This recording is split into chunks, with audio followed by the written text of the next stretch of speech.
En esto de la participación estamos sujetos a los temas clientelares. Hoy mismo, coyunturalmente, adelantamos elecciones por un tema de riesgos, o sea, por una previsión que hacemos, nunca en la historia lo hemos hecho, lo hacemos hoy. Para muchos puede ser, yo que trabajo perspectiva, podría decir que lindísimo, el Estado está metiéndose en esta cosa, pero cuando analizas la coyuntura, dices a lo mejor esto es instrumental. Entonces, al final, acabamos perdiendo posibilidades de seguir institucionalizando este proceso porque se rompió en esta coyuntura. Entonces, 10 años de trabajo de la asociación entran en tensión porque si tu opinión es disonante hacia quien gobierna o tu opinión, digamos, alienta, digamos, a otros sectores de oposición, entonces tienes etiquetas. Tú eres de esto, tú eres del otro, tú eres novoísta, correísta, decorista. Entonces... CITELAB Podcast. Bienvenidas y bienvenidos a un nuevo episodio de CITELAB Podcast. En este espacio conectaremos con las ideas que transforman la acción pública. Soy Diana Paz y le doy la bienvenida a César, quien nos acompañará en estos espacios de discusión con los invitados. Así que hola César, ¿cómo estás? Y bienvenido a este espacio. Hola Diana, muchas gracias por la bienvenida. En efecto, soy César Costa del laboratorio CITELAB. Estaré acompañándoles en una serie de episodios en los que centraremos la discusión alrededor de los debates del territorio, pero esta vez con un enfoque, una mirada novedosa, nueva, que es el cambio climático, ¿no? Y fundamentalmente centrado en los territorios amazónicos, en la Panamazonía. Así es que en ese sentido, el día de hoy nos acompaña Christopher Velasco. Christopher es representante de la Asociación de Profesionales de Gestión de Riesgos del Ecuador. Con Christopher estaremos teniendo una muy interesante conversación. ¿De qué estamos hablando cuando nos referimos a la gestión del riesgo? Y quizá como una siguiente pregunta, ¿cómo ha ido evolucionando la gestión del riesgo en Ecuador? Y quizá también una breve mención tanto a nivel nacional, ¿no? Desde la gestión del gobierno nacional, pero también de los gobiernos locales. Bueno, qué gusto a todos y todas. Felicitaciones a Siete Flaxo por la iniciativa. Respuesta concreta a la pregunta.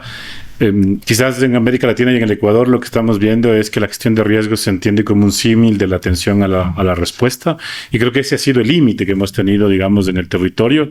Hay unos esfuerzos importantes institucionales, académicos, de poder hacer una transición a la gestión de riesgos más prospectiva, más correctiva. Y en ese camino creo que está el Ecuador, creo que se encuentra, y sobre esto también una de las grandes digamos, formas o desafíos que tenemos al nivel institucional, pero también al nivel comunitario, es entender el cambio climático y la gestión de riesgos no como elementos sueltos, dispersos, sino como más bien mecanismos que permiten la sostenibilidad de los modelos de desarrollo. Y en ese sentido hay que comprender desde el quehacer del Estado que para garantizar los derechos de la población necesitamos tener planes de desarrollo sostenibles, y esos planes de desarrollo tienen que estar sostenidos básicamente sobre los temas de gestión de riesgo y cambio climático. Al ser el país un país multiamenaz, al tener diferentes afectaciones, consideramos la temática, digamos, no solo por términos discursivos, sino por lógicas importantes de la evidencia en la toma de decisiones, la gestión de riesgos del cambio climático debe ser prioritaria en la agenda pública y en la agenda política. Tú acabas de mencionar, Christopher, algo muy interesante, y es justo la vinculación de la sociedad en la gestión del riesgo, ¿no? Entonces, ¿cuál es el aporte que tendría la sociedad? ¿Cómo se ha ido involucrando la sociedad en la gestión del riesgo ya de cara al cambio climático aquí en Ecuador? Estoy en Flaxo, diría rápidamente, el riesgo es una construcción social, digamos. Entonces, al final, lo que ha pasado históricamente es que hemos estudiado el fenómeno. Entonces, todos nos centramos en el volcán, en la inundación, en el sismo, pero no la relación con las dinámicas económicas, territoriales, ambientales, que están donde las vulnerabilidades comienzan a incrementarse o a decrecerse. Entonces, en este momento, el involucramiento de la ciudadanía, digamos, de la organización, de la sociedad civil, de la academia, del sector privado, de la empresa, digamos, de la parte más pública, implica ver nuevos esquemas de gobernanza. Entonces, de esta lógica también pasa porque puedes tener buena política pública, buenas normativas, pero hay un comportamiento social que no va a tono a la cuestión. Entonces, el aporte más grande de la asociación en eso es buscar entender la percepción social del riesgo de la población. O sea, el riesgo que para ti puede ser uno, para mí es otro, para quienes nos ven y nos escuchan es totalmente diferente. Entonces, al final necesitamos poner un imaginario claro de qué es el riesgo, qué es la gestión de riesgos para los ecuatorianos y ecuatorianas, y desde ahí comenzar a pensar los procesos de sensibilización, los procesos comunicacionales, porque si no vaciamos todo en el concepto de transversalizar el riesgo de la cultura de prevención, y esto suena bonito, pero digamos en la práctica, ¿qué es? O sea, es una cuestión de terminología que se ha vaciado porque no tiene todas esas representaciones, todos esos imaginarios que en una diversidad tan compleja como la que tenemos en el Ecuador, pueblos, nacionalidades, territorios, digamos, que actúan de manera diferente, sí es importante comprenderlo, ¿no? O sea, por darte un caso, muy poco material de lo que tenemos en temas de gestión de riesgos está hecho en traducción de quichua, por ejemplo, o achuar, o por ejemplo tenemos algo con un lenguaje mucho más hacia el tema montubio. Entonces, todas estas cosas que nosotros tenemos que entender desde las configuraciones socioculturales, socioterritoriales que existen, parecería que se vacían cuando decimos la mochila de emergencia, el simulacro, el plan familiar, y esto no llega a la gente. Pues, o sea, 7 millones de ecuatorianos viven en pobreza, extrema pobreza. Si tú le pides guardar el atún para una emergencia, bueno, hace mucho sentido. Entonces, hay que comenzar a pensar esto, y el gran desafío es entender esas representaciones de esos imaginarios para que el comportamiento social sea distinto, para que no botemos la basura, para que no talemos árboles, para que no generemos, digamos, una desinformación, para que podamos actuar de manera adecuada cuando se presente un fenómeno natural en el territorio al cual estamos expuestos de manera significativa, ¿no? Tú nos hablabas algo bien particular, y es cómo pensamos o qué pensamos cuando leemos o cuando vemos la palabra gestión del riesgo, ¿no?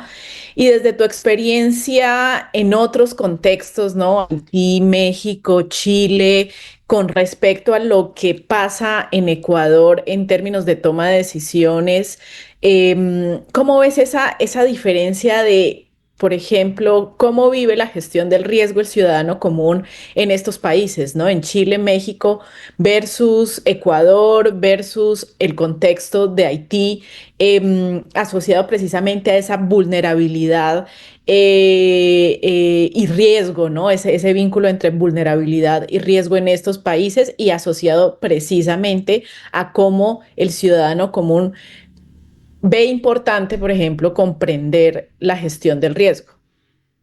Pregunta, digamos, en América Latina uno de los elementos más centrales es comprender los problemas estructurales de los territorios, y el problema más estructural es la pobreza, la desigualdad, y en esa pobreza evidentemente la relación pobreza-riesgos es determinante, porque al final, cuando las necesidades básicas e insatisfechas están presentes en los territorios, yo no le puedo pedir a la gente que comience a prepararse para un evento que puede pasar en 10, 15, 20 años, o a lo mejor en su existencia no puede pasar. Entonces aquí es importante entender que la gestión de riesgos no está vinculado hacia el desastre, sino hacia el desarrollo. Y ese cambio de mirada, por ejemplo, en el caso chileno, nos ha permitido generar procesos fundamentales como la lógica del mejoramiento integral de barrios, la transferencia de riesgos, comenzar a pensar ya otras cosas cuando el piso de protección mínimo que necesitamos todos y todas para los derechos es importante. No puede ser en todo Chile, porque una cosa es Santiago, Valparaíso, digamos, y otra cosa puede ser Valdivia, todo el tema de pueblos mapuches, de ver cómo esa relación socioambiental también entra en tensión con procesos dentro del modelo de desarrollo como el extractivo, por ejemplo. Entonces, ahí la configuración de la gestión de riesgos no acaba siendo solo el fenómeno natural. O sea, Chile ya entendió que vamos a tener tsunamis, ya entendió que tiene terremotos, pero también entendió que hay que comenzar a configurar su desarrollo en torno a la gestión de riesgos y el cambio climático. El caso de México, por ejemplo, el terremoto del 85 nos dio claridades de que construir en edificaciones de rascacielos, pisos grandes, en el DF, por ejemplo, la configuración sobre la cuestión de la infraestructura pasa por unas lógicas de sismo resistencia muy importantes, pasan por entender la configuración del espacio y también hacer una lógica de análisis del metabolismo urbano con el que vamos a operar. porque tenemos necesidades sobre la cuestión de agua, tenemos necesidades sobre el tema de energía, porque tenemos niveles de contaminación y polución muy importantes, por ejemplo, pero lo del DF no se repite en Chiapas, no se repite en Mérida, no se repite, digamos, en algunos otros sectores más productivos y más rurales. Entonces, ahí necesitamos pensar algunas lógicas de vínculo sobre el tema del cambio climático. Y la gente lo vive pensando en el territorio que lo habita, digamos. Entonces, el caso, por ejemplo, de Haití es algo que en América Latina acaba siendo como el final del cuento de que venimos repitiendo desde los 90, digamos. Si no hacemos medidas importantes de reforzar la institucionalidad, de tener capacidad sobre gestionar el Estado, digamos, para garantizar los derechos de una población, los estados fallidos son posibles y, digamos, y vivir en la anarquía y vivir en la lógica del sálvese quien pueda es un ejemplo bien complejo y bien doloroso sobre el tema de Haití. Tengo el gusto de hacer asesorías de algunas líneas de organizaciones. En mayo estaremos, digamos, haciendo algún trabajo importante en ese país, pero lo que ves es una miseria completa, una ausencia del Estado. Lo que encuentras es una lógica de coexistir ya no sobre un riesgo frente a un fenómeno natural, sino a un fenómeno social que acaba siendo mucho más sangriento, que acaba siendo mucho más determinante en la vida de cada una de las personas, que es la violencia, que es la lógica de establecer estructuras paralelas al Estado que se apropian del territorio. Y entonces creo que ahí hay matices diferentes. Creo que en América Latina lo importante de la comprensión que buscamos, digamos, trabajar en el tema de riesgos es alejarlo del desastre, es alejar, digamos, cuando digo alejar no quiere decir no hagamos, o sea, no fortalezcamos las capacidades de los cuerpos de bomberos, de organismos básicos de respuesta y socorro, veamos la asistencia humanitaria, eso es muy importante. Pero digo, pasemos de eso a poder ver la lógica del desarrollo, en qué significa ver los servicios básicos, las carreteras, qué significa hacer una casa, qué significa trabajar la inversión pública en la lógica del riego, porque cuando hacemos inversión pública y no consideramos el cambio climático y la gestión de riesgos, lo que estamos construyendo es un escenario propicio para que cualquier emergencia y desastre genere mucho más pobreza, mucho más vulnerabilidad. Y eso creo que hace que nos sumamos en estas lógicas de recetas homogéneas para poder gestionar el riesgo que se reducen a lo mantén la calma, prepárate, haz el plan familiar, la mochila. Y ojo, no cuestiono eso como una estrategia. Lo que digo es, acaba siendo lejana a la realidad y la necesidad tangible de la gente. Entonces, me parece que por eso la percepción social es determinante, por eso el poder abordarlo desde las ciencias sociales es determinante. Yo creo que al final, cuando nosotros tenemos la oportunidad de abordar las cosas, las problemáticas desde las ciencias sociales, no es una persona afectada, no es el per cápita, no es el Producto Interno Bruto, solamente el que estoy poniendo en la mesa, sino los derechos, las subjetividades de esas personas en cada uno de los territorios. Y creo que ahí tenemos mucho todavía por construir, por hacer. Sí. Tú has mencionado, Christopher, dos aspectos que me parecen interesantes. El primero, hablaste de las capacidades del Estado, ¿no? Para hacer frente incluso a las nuevas amenazas, ¿no? Que supone el cambio climático. Y por otro lado, acabas de mencionar esta especie de distanciamiento que suele presentarse entre la sociedad y la acción pública.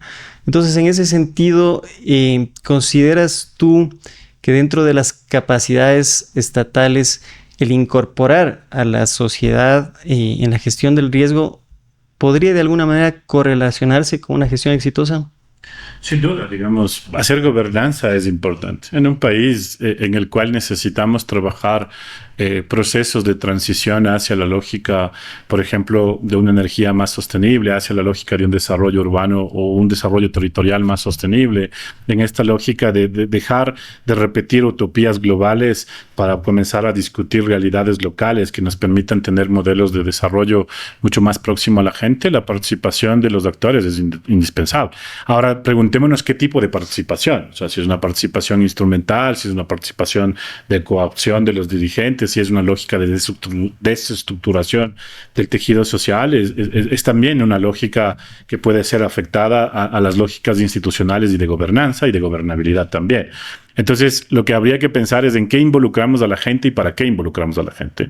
Entonces, un primer elemento, si tú me dices, todos nos vamos a poner sobre la determinación de los usos del suelo y hagamos asambleas participativas para ver eso, yo creo que no vamos a tener un proceso adecuado sobre el tema, por más que todos estemos de acuerdo, porque hay intereses en disputa y son múltiples los intereses en disputa, para eso hay un Estado. El fortalecer la institucionalidad, entonces, implica también trabajar en un proceso democrático en el que no sea solo el sufragio, sino la actividad actividad en el barrio, la actividad en los sectores, el construir un sistema de participación mucho más robusto. Y en el caso de riesgos, es un poco peculiar, digamos, en el último plan de desarrollo que estructuró el señor presidente Noboa, se menciona que tenemos muy pocas capacidades construidas en las comunidades, aunque tenemos comités comunitarios haciéndose permanentemente. Eso lo hace la cooperación internacional en conjunto con la Secretaría de Riesgos. Eso está puesto ahora en la ley como una responsabilidad de los gobiernos locales. Pero hacer comités comunitarios, ¿para qué? Para hacer el simulacro, para tener el equipamiento y para luego olvidarnos de la cuestión del comité, para cumplir con el GPR que está puesto en la lógica de la institución, o lo hacemos para estructurar una sociedad civil más organizada que tiene un paraguas mucho más amplio llamado protección civil, o es un tema de voluntariado que está articulado a esto, o porque son parte del sistema de participación cantonal o provincial, o porque van a tener una voz al momento de determinar qué se hace en el tema de asistencia humanitaria, o porque van a tener una voz para poder reclamar en el presupuesto participativo obras de mitigación o obras de reducción de riesgos. Entonces eso todavía creo que acaba siendo, como en el Ecuador, un gran desafío. No digo solo en el tema de riesgos, digo a nivel general, la forma de construcción de ciudadanía, de identidad, del quehacer de lo político, acaba teniendo una disputa o muy clientelar o muy de institucionalización o muy de buscar, digamos, de hacer participación sesgada hacia el interés coyuntural y no el interés estructural. Entonces, el gran desafío que tenemos es que se activen estos consejos sectoriales ciudadanos, por ejemplo, porque hay actores como la misma asociación, por ejemplo, u otros colectivos que pueden tener otro tipo de participación que no es la participación de toda la ciudadanía, que es más cualificada, que puede tener otros mejores argumentos. Pero por dar un caso, digamos, el Distrito Metropolitano de Quito va a actualizar la ordenanza sobre el tema de gestión de riesgos, sobre el sistema metropolitano de gestión de riesgos. ¿Cuántas veces llama a la sociedad civil para poder dar aportes? Entonces luego cuando pasa que se aprueba la ordenanza y cuando la ordenanza tiene que tener gente que haga, digamos, una lógica narrativa, discursiva de por qué es importante, no cuentas con esa gente porque no se siente involucrado en el proceso. Y esto no se trata de que hagan lo que tú digas como sociedad civil o suplas del Estado, o suplas el rol, la responsabilidad del Estado y de las instituciones del Estado o de quien gobierna el Estado, sino si no hay unos acuerdos mínimos en los cuales todos estamos, digamos, comprometidos, esta lógica de avanzar se vuelve un poco mucho más compleja, ¿no? Entonces, la participación tiene que matizarse por eso. O sea, es decir, que en la participación ciudadana, que en la participación de la sociedad civil organizada, que en la participación multiactor, multinivel, para poder tener unas resoluciones a una conflictividad que no tiene una sola causa, sino que es multicausal y que además, insisto, no tiene que ver solo con mirarlo hacia el desastre. O sea, la gran erupción del volcán Cotopaxi, el gran terremoto, vamos a 10 años del terremoto de Manabí, no vamos a hablar del holocausto que puede pasar, digamos, en la lógica de poder trabajar una cosa sobre los fenómenos naturales, sino de qué es lo necesario para tener una mínima en desarrollo. O sea, ¿por qué dejar de invertir en agua potable, en alcantarillado, en vialidad urbana para trabajar en gestión de riesgos? ¿Por qué significa eso importante para los gobiernos subnacionales, para el Estado en su conjunto? Entonces, creo que ahí hay un punto todavía en que el momento coyuntural no nos permite sentarnos quizás a que todos y todas podamos comprender nuestro rol y la participación nuestra en cada uno de esos espacios e instancias, ¿no? Gracias, Christopher. Hay algunos puntos que tocaste súper clave, pero vamos a una pequeña pausa para seguir luego discutiendo sobre gestión del riesgo. Entonces, ya volvemos. Chequea este y otros contenidos de nuestro canal de YouTube en la sección Podcast. Y ahora también los contenidos de Flaxo Radio en Spotify. flaxoradio.es. ¿Te gustó este episodio? No te pierdas lo que viene. Suscríbete a nuestro podcast en Spotify y YouTube. Búscanos como Flaxo Radio CITELAB. Puedes seguirnos en Instagram como @CITELAB para estar al tanto de los nuevos episodios, contenido exclusivo y mucho más. CITELAB, construyendo capacidades para la innovación pública. CITELAB Podcast. Volvemos a este episodio de CITELAB Podcast y los invitamos a seguirnos en redes sociales, en Instagram y Spotify como CITELAB y que revisen nuestro contenido y nuestros avances de investigaciones en nuestra página web www.flaxo.edu.es/citelab, donde encontrarán muchos datos que estamos generando. Seguimos con Christopher discutiendo precisamente sobre gestión del riesgo. Y Christopher, tú hablabas o planteabas un tema interesante y que precisamente lo tocamos en uno de nuestros episodios, y es la participación ciudadana. Y en ese episodio precisamente planteábamos dos cosas. Hay una opción y es: no me interesa, a la sociedad no le interesa participar precisamente por esos niveles de desconfianza con los gobiernos locales o con el gobierno nacional. Y eso hace que la participación en niveles de toma de decisión de política pública sean menores. Uno, por el desinterés de no quiero participar porque hay desconfianza. Y por el otro lado, planteábamos el hecho de la participación no tiene o carece de mecanismos formales que permitan esa participación constante del ciudadano, de la sociedad civil organizada en esa toma de decisiones, en qué estamos pensando en la política nacional de gestión de riesgo, por ejemplo.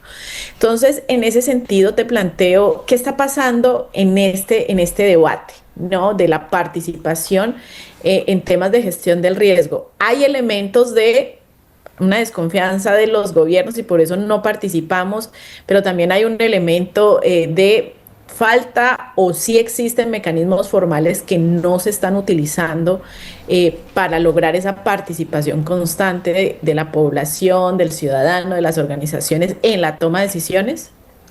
Yo creo que aquí hay un punto de partida fundamental, digamos. El Ecuador creo que debe ser de los únicos países que tiene un sistema de participación institucionalizado y convertido en un poder del Estado. Eso no digo que esté bien, esté mal, en la coyuntura no estoy leyendo eso. Lo que estoy diciendo es, hay mecanismos, hay una ley, los permite y los posibilita hacer esto, pero cuando se confunde la lógica de lo que hace la sociedad civil organizada con lo que debería ser un partido político, digamos, es decir, en la sociedad civil organizada debe haber gente que hace activismo, que busca tener su tiempo dedicado para los problemas y los asuntos públicos, pero cuando quieres hacer participación política hay un camino que es el sistema de partidos políticos. Entonces hay que militar en un partido político, hay que buscar hacer un proceso sobre esto, y aquí creo que esa confusión es la que ha generado, digamos, graves problemas, porque pensaríamos que hacer, digamos, participación acaba siendo hacer legitimación política partidista de quien te gobierna. Y eso es, creo que el límite más grande sobre el cual se puede generar un poco lo que ha mencionado, digamos, o sea, la desinformación, el desinterés, la lógica de la desconfianza, porque yo no estoy legitimando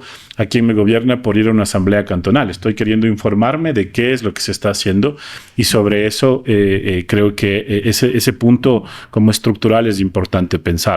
Luego, hemos pasado como dos consultas en la que quitémosle al Consejo de Participación Ciudadana, pongámosle al Consejo de Participación Ciudadana en un montón de problemas, de escándalos, de corrupción, de conflicto de intereses, etcétera. Eso no vamos a entrar al caso, no es el tema del podcast, pero esa es lo que ha pasado cuando institucionalizamos la participación y la realidad en la que estamos envueltos. En el tema de riesgos, ¿qué es lo que pasa?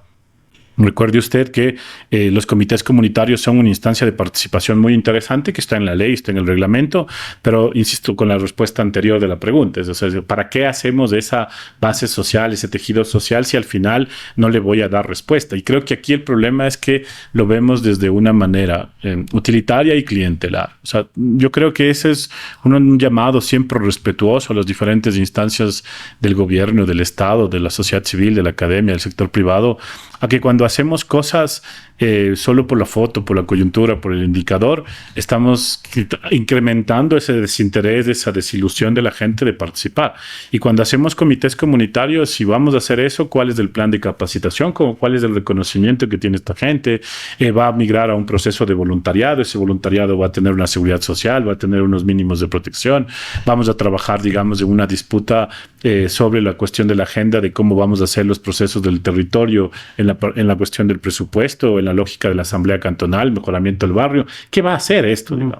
Y en muchos de los casos se ha convertido en la cuestión de acumulación de capital político para las próximas elecciones de la reelección de uno X, Y, Z autoridad en el territorio. Entonces, esto no nos permite, en cambio, entrar a lo que plantearíamos desde la academia en un deber ser, digamos, a pensar estructuras sensibilizadas, organizadas, con una agencia propia que permita mejorar su calidad de vida, que además pueda permitirse hacer una articulación, no clientelar, sino una articulación como sujeto de derechos con las instituciones para poder tener esa mejor calidad de vida.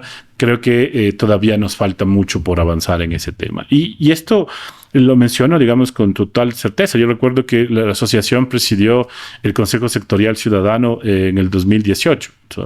Cuando construyeron esto, habían 26 organizaciones. De las 26 organizaciones eran desde desarrollo infantil, desde la lógica de transportistas, desde la lógica de comerciantes, pero no había nadie en riesgos, digamos. Entonces, querías hacer un consejo ciudadano puesto desde la lógica de legitimar la cuestión del poder de turno, y creo que ese es el gran error. Entonces, cuando por decisión, digamos, y por reflexión en ese espacio, digamos, presidir, se vuelve incómodo para quien gobierna, porque no le estoy cuestionando lo que hace o deja de hacer, sino el Consejo está para poder trabajar de manera conjunta sobre el conocimiento del territorio, sobre las necesidades de la gente. Y esto no dio un buen fruto, luego se desvaneció, se desapareció, y luego cuando queríamos retomar se daba larga. Entonces hoy no hay Consejo Ciudadano Sectorial, no se ha elegido una nueva cuestión. Recuerden ustedes que la ley establece mecanismos como, por ejemplo, la del conocimiento del riesgo, como la de reducción de riesgo. Recién nomás el gobierno, en un acierto también, digamos, ha constituido el Comité Nacional de Reducción de Riesgos, pero la participación es del Ejecutivo y de los gobiernos descentralizados, pero no hay participación del privado, no hay participación de la academia, no hay participación de la sociedad civil. Y en esto claramente creo que es un tema que el país no logra comprender bien, que los mecanismos de gobernanza son mucho más abiertos, que respondemos a un sistema que no debe ser selectivo, porque si no caemos en el sectarismo, porque caemos en la lógica de no tener una contraposición, una disputa, una discusión, porque es necesaria. En democracia eso es necesario para poder llegar a 2, 3 consensos que nos permitan movilizarnos. Entonces, me parece que en esto de la participación estamos sujetos a los temas clientelares. Hoy mismo, coyunturalmente, adelantamos elecciones por un tema de riesgos, o sea, por una previsión que hacemos, nunca en la historia lo hemos hecho, lo hacemos hoy.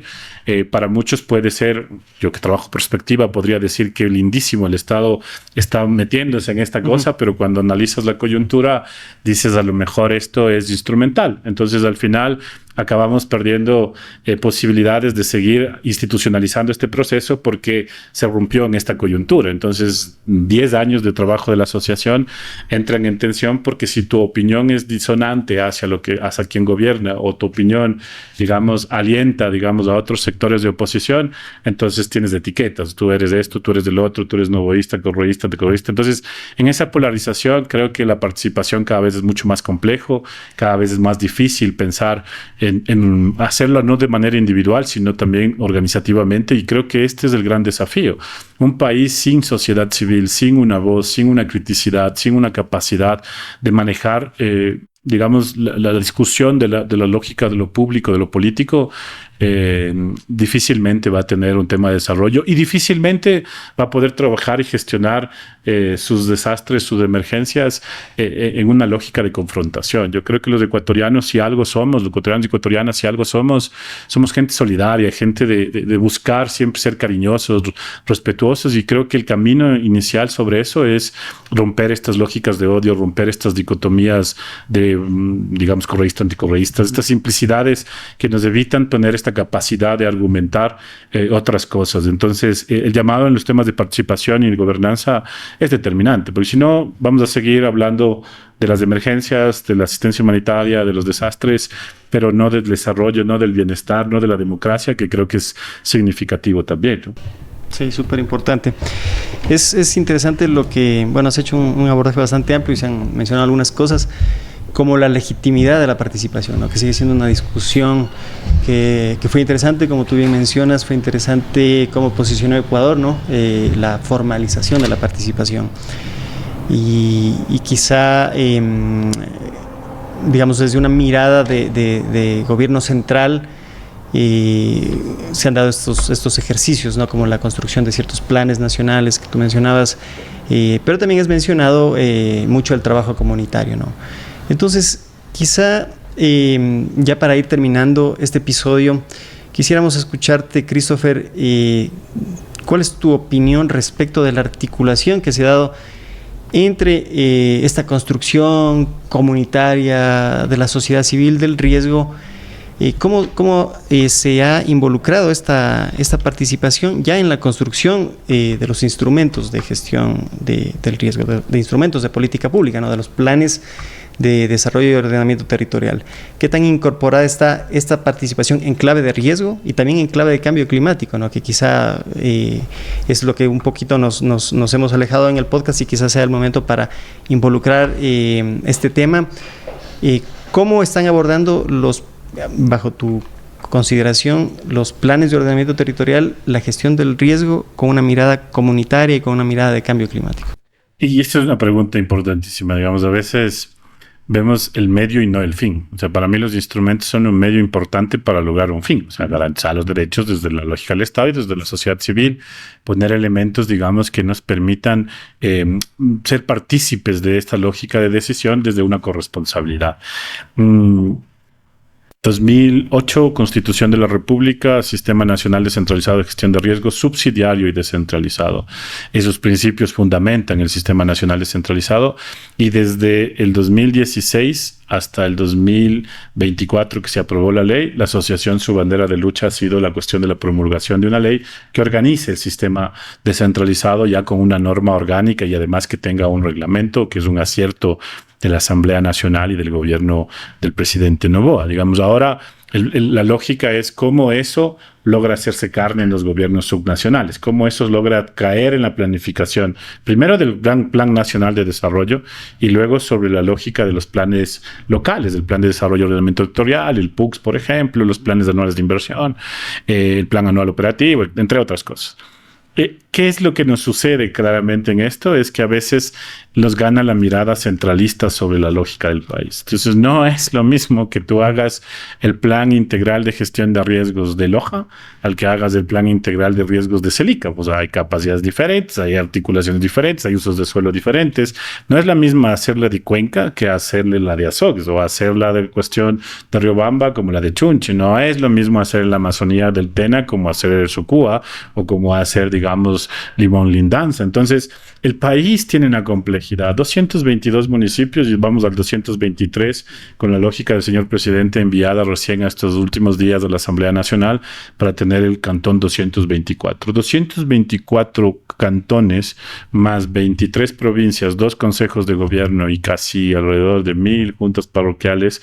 ¿Cómo hago lo descentralizado? ¿Cómo hago la lógica subsidiaria? Y cómo a partir de ese entender de lo descentralizado, comienzo a estructurar mis planes, digamos. Entonces, en los planes de desarrollo y ordenamiento territorial, nosotros en la academia por lo menos tenemos un antiplagio que te puedes decir, vea, no repita, digamos, en el sector público debería implementarse porque el control C, el control B acaba siendo como un gran porcentaje de los instrumentos y perdemos el medio.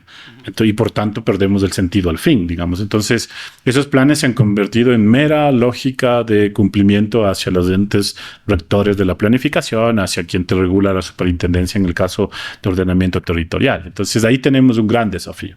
Pero recuerda que esa es la planificación del territorio y esa se complementa con una lógica de instrumentos de gestión de riesgos. Entonces la ley te establece un sinnúmero: plan integral de gestión de riesgos, plan de contingencia, plan de emergencia, plan de rehabilitación y reconstrucción.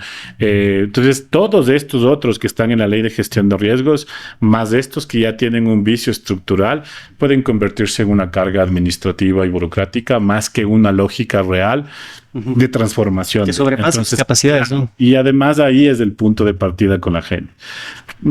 Si algo podemos hacer, digamos, y podemos decirla con toda honestidad, y con toda firmeza es que nosotros recorremos el territorio. O sea, digamos, esta asociación tiene una representación en 17 provincias del país en donde hacemos e intentamos hacer cosas articuladas siempre en el respeto de la institucionalidad y de quien gobierna, porque es una decisión legítima de la ciudadanía de elegir a quien te gobierna. Quizás no podamos coincidir con algunas cosas con quien te gobierna, pero yo creo que el punto de partida sobre la mesa es el respeto, no la verdad absoluta de nosotros como profesionales tenemos esto, sino construir con la gente. Entonces las necesidades, por ejemplo, en la Amazonía sobre la lógica de riesgo son totalmente diferentes a las nuestras, porque la gente se muere porque no tiene una cuestión de medicina y acceso efectivo de salud. ¿no? Claro, porque la gente tiene unas afectaciones a nivel de la cuestión de enfermedades cutáneas, porque tenemos un nivel de contaminación por temas extractivos, porque la gente tiene, digamos, un nivel de alimentación que no acaba siendo la efectiva para no tener desnutrición crónica infantil. Entonces, digo, cuando el riesgo no se asocia solo al fenómeno natural, podemos tener varios temas de participación. Entonces, el punto es no salirnos. A veces nos gusta, digamos, en las ciencias positivas tener como esta cosa de aquí está nuestro cuadrado y no salirnos a ver de ese cuadrado. Entonces creo que ese es el gran desafío ahora, porque hay menos recursos, porque hay unas necesidades mucho más grandes, porque necesitamos articularlos, y cuando la participación es efectiva en los niveles que corresponde, la política pública puede ser una solución importante, va a ser una respuesta importante y va a tener actores que se involucren. O sea, creo que todos los ecuatorianos estamos claros de que tenemos que trabajar en seguridad. Ya. Pero, digamos, eso no quiere decir que todos hagamos una mirada de seguridad securitista. Digamos. La asociación ha hecho planes de seguridad ciudadana y a nivel cantonal. ¿Pero qué hemos hecho? Llamarlos planes de convivencia pacífica y seguridad ciudadana, porque las competencias municipales van por el uso del espacio público, van por la lógica de la recreación, los temas sociales. ¿Cómo articulamos una agenda sobre la disputa del espacio, la apropiación del espacio? Entonces, te digo esto como para decirte, hoy estamos intentando hacer planes integrales de gestión de riesgos para democratizar el modelo, para que luego no sean consultorías de 300,000, 400,000, para que se hagan simplemente desde una lógica de aproximación teórica y no desde una lógica administrativa de gestión de lo público. Y esto ojalá nos permita tener instrumentos que dejen de ser tesis grandes, extensas, doctorales, digamos.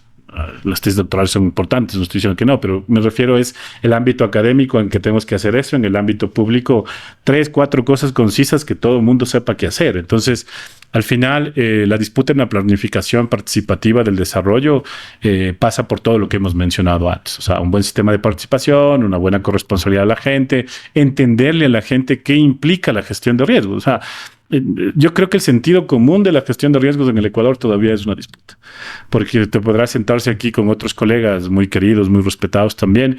Ellos estarán te hablando del simulacro, de la simulación, de la lógica del sistema anticipatorio de toma de decisiones, del sistema de alerta temprana, que no es algo que no debamos hacer, pero creo que hay unas miradas sobre la gobernanza del riesgo que deberíamos sí conversarlas de incorporar, y en eso termino diciendo que el cambio climático y la gestión de riesgo tienen un vínculo muy profundo.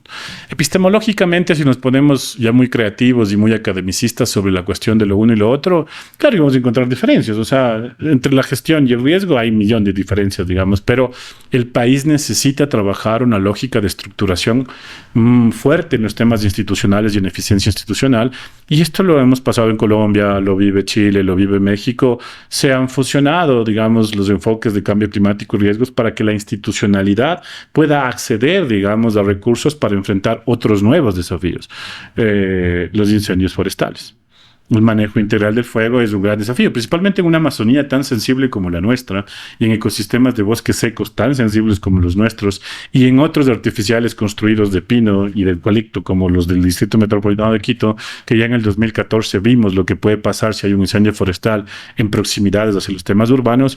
Tenemos otro gran fenómeno que tenemos que trabajar y abordar, lo que no es solo responsabilidad del cuerpo de bomberos, que pasa por el uso del suelo, que pasa por los temas de alerta, la teledetección, entre otras cosas.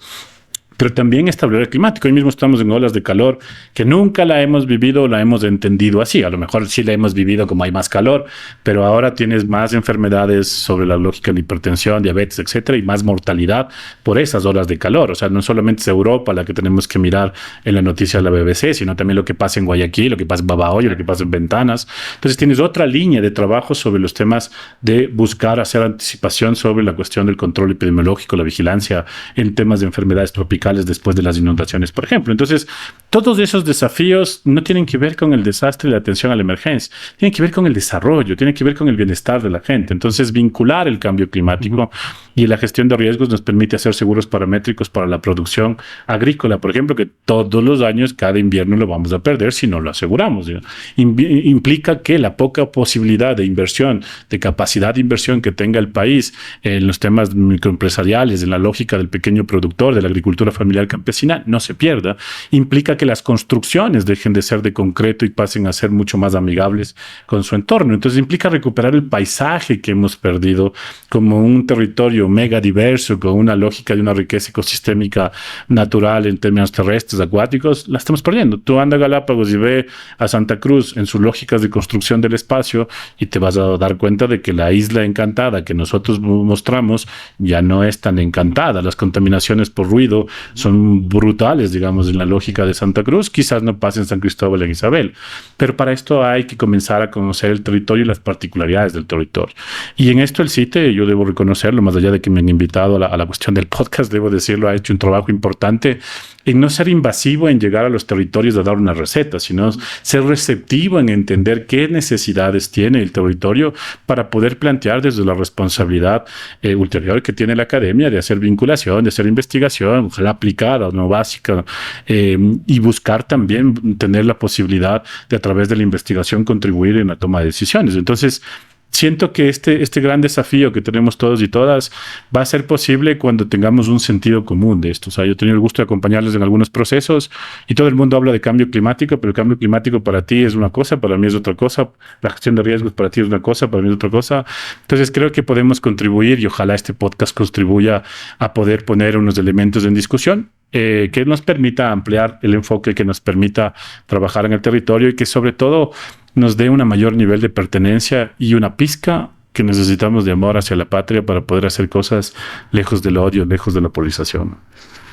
Christopher, muchas gracias. Gracias. Estamos muy agradecidos por tu participación, por tu presencia, por habernos aceptado esta invitación. Lo último que ha mencionado Cristian es de suma importancia y habla justamente de la construcción de los instrumentos que desde el territorio se constituyen una herramienta para planificar y gestionar el riesgo, ya en clave de cambio climático. Christopher ha mencionado muy brevemente, pero muy asertivamente también, las nuevas amenazas que supone el cambio climático. Uno de ellos, precisamente, los incendios forestales, es algo que incluso en algunos planes de gestión del cambio climático no han incorporado, porque es algo que lo estamos evidenciando, qué sé yo, hasta hace unos 4 años no contábamos con esta realidad. Así es que, Christopher, te agradecemos mucho. Un plan adecuado es un plan participativo que involucre corresponsabilidad, tiene que ser integral, también realista, acorde a las capacidades tanto de las instituciones como también de la sociedad civil. Así es que, Diana, no sé si tengas algo para comentar. No, muchísimas gracias, Christopher. Creo que nos queda un poco esta comprensión de la gestión del riesgo, no como una respuesta a una emergencia per se, sino como una forma de pensar el territorio, como una forma de planificar y como una forma de ajustar o fortalecer esas capacidades estatales a nivel nacional y territorial. Muchísimas gracias, y a quienes nos escuchan, gracias por acompañarnos en este nuevo episodio de CITE Lab Podcast. Nos encontramos en una próxima ocasión, en un próximo episodio, donde vamos a seguir explorando cómo fortalecer esos procesos de acción pública frente al cambio climático en los territorios, con una visión muy enfocada en el contexto amazónico. Muchísimas gracias a todos. ¿Te gustó este episodio? No te pierdas lo que viene.